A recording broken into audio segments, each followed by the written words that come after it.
ఒకరోజు మామిడి పండు ఆ ఎడారిలో నడుచుకుంటూ వెళ్తూ ఉంటాడు. తన దగ్గరున్న మంచినీళ్ళు కూడా అయిపోతాయి. దాహంతో ఏం చేయాలో తెలియక అలా వెళ్తూ ఉంటాడు. అలా వెళ్తూ ఉంటే తనకి ఒక చిన్న గుడిసె కనపడుద్ది. ఇప్పుడు గబగబా అక్కడికి వెళ్తాడు. అక్కడికి వెళ్ళి చూశాక అక్కడ ఒక బోరింగ్ కనపడుద్ది. వెంటనే ఆ బోరింగ్ని కొడతాడు. ఎంతసేపు కొట్టినా నీళ్లు రావు. అప్పుడు ఏం చేయాలా అని ఆలోచిస్తుంటే గుడిసె దగ్గర ఒక బోర్డు ఉంటుంది.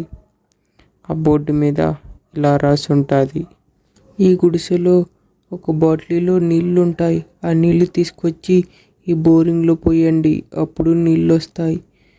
మీకు కావాల్సినన్ని తీసుకొని మళ్ళీ ఆ బాటిల్కి పట్టి ఆ గుడిసెలో పెట్టండి. ఆ బోర్డు మీద అలా రాసి ఉంటుంది. అప్పుడు వెంటనే మామిడి పండు ఆ గుడిసెలోకి వెళ్ళి ఆ బాటిల్ తీసుకొచ్చి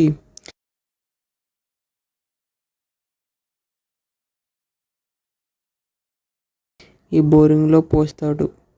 అప్పుడు ఆ బోరింగ్ని కొట్టంగానే నీళ్ళు వస్తాయి. తను తాగి తన బాటిల్లో పట్టుకొని మళ్ళీ ఆ బాటిల్లో పట్టి ఆ గుడిసెలో పెట్టి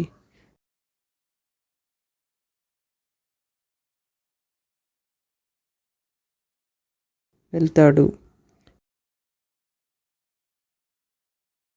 కొద్ది రోజుల తర్వాత యాపిల్ పండు అదే దారి గుండా వెళ్తూ ఉంటుంది.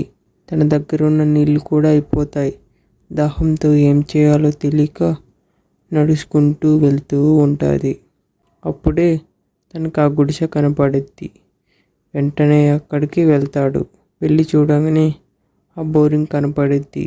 గబగబా ఆ బోరింగ్ని కొడతాడు. కానీ ఒక్క చుక్క కూడా నీళ్లు రావు. అప్పుడు ఆ బోర్డుని చూస్తాడు. చూసి వెంటనే ఆ గుడిసెలో వెళ్తాడు.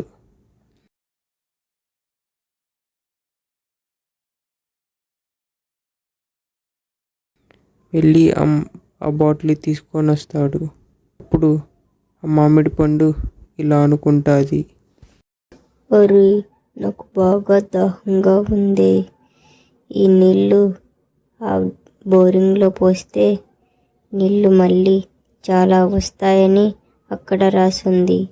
నేను ఇప్పుడు ఎంతసేపు కొట్టినా నీళ్ళు రాలేదు. ఒకవేళ నీళ్ళు పోసినా కూడా రాకపోతే నేను ఇంతే దాహంతోనే ఉండాల్సి వస్తుంది. అదే ఏ నీళ్ళు బోరింగ్లో పోయకుండా తాగితే నా దాహం అన్నా తీరుద్ది. నీళ్ళు వస్తాయో రాదో ఎందుకు, తాగేద్దాం.